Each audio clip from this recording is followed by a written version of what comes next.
Welcome back to knowledge with AR. നമ്മളെല്ലാവരും ഓണാഘോഷത്തിൻ്റെ തിരക്കിലാണ്. എന്നാൽ എന്താണ് ഓണത്തിൻ്റെ ഐതിഹ്യമെന്ന് നിങ്ങൾക്കറിയാമോ?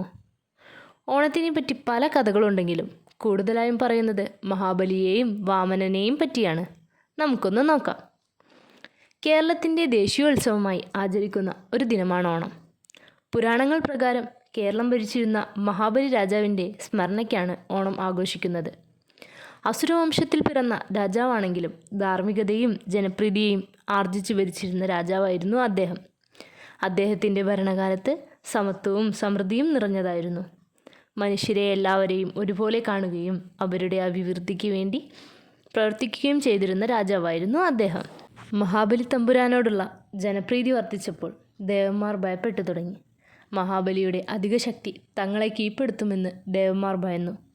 അങ്ങനെ മഹാവിഷ്ണു തൻ്റെ 5ാമത്തെ അവതാരമായ വാമനൻ്റെ രൂപം സ്വീകരിച്ച് മഹാബലിയുടെ മുന്നിലെത്തി ഭിക്ഷയാചിച്ചു.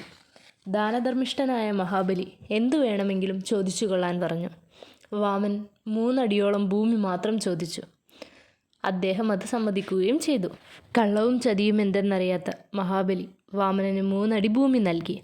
1-ാം ചുവട് സ്വർഗവും 2-ാം ചുവട് ഭൂമിയെല്ലാം കൈവരിച്ചു.